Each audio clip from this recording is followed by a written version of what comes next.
Censo 2022. Recém-divulgados aí os resultados desse censo, né? E o que se percebeu? Católicos seguem em queda e evangélicos e sem religião crescem no país.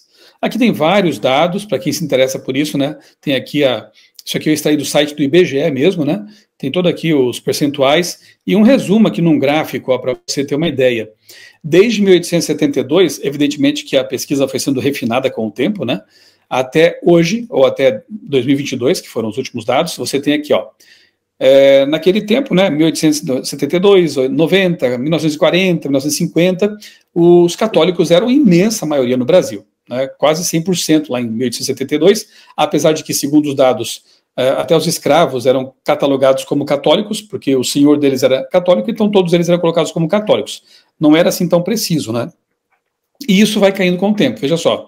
1940 já era 94%, vou dar um salto aqui para 1970, já era 91%, 1991 já eram 82%, e você vê que os evangélicos vão crescendo, enquanto os católicos vão diminuindo aqui em proporção, né? E aqui também tem as religiões, os sem religião, que vão aumentando com o tempo também aqui, essa última cor aqui, né? Outros também aqui em azul mais claro, espíritas, teve até uma pequena queda em relação a 2010 aqui no Brasil.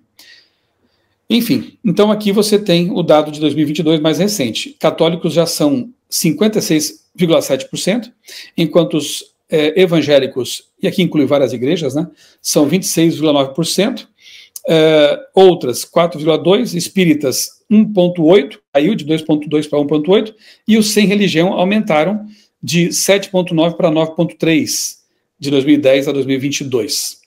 São dados interessantes, aqui há alguma análise também, evangélicos têm perfil mais jovem, segundo essa pesquisa.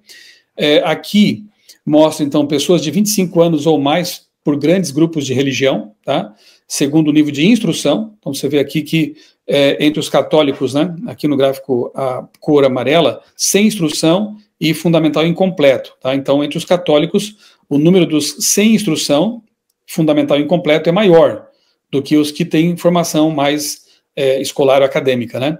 Entre os evangélicos há um empate aqui, entre os sem instrução e ensino médio e superior incompleto. Então veja aqui nos evangélicos há um empate aqui, né? Enquanto nos católicos os sem instrução estão em maioria.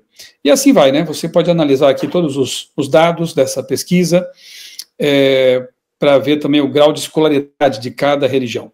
Então, resumindo tudo, está aqui embaixo, eu coloquei aqui um resumão, né? Comparação entre os censos de 2010 e 2022 do IBGE sobre religião. Número de evangélicos cresce e o de católicos diminui no Brasil. Católicos, então, resumindo, em 2010 eram 65,1%.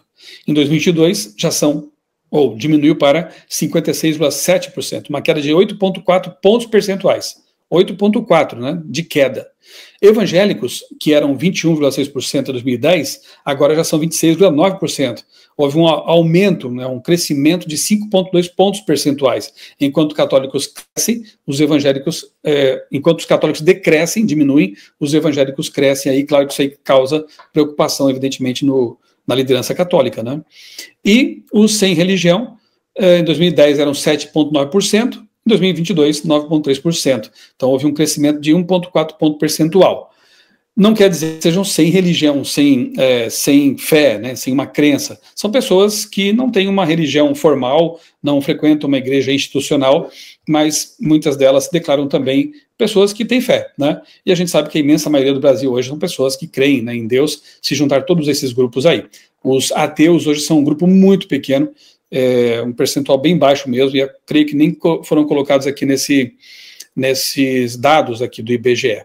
Muito bem, então fica aqui o convite para você analisar os números, né, e tirar suas conclusões.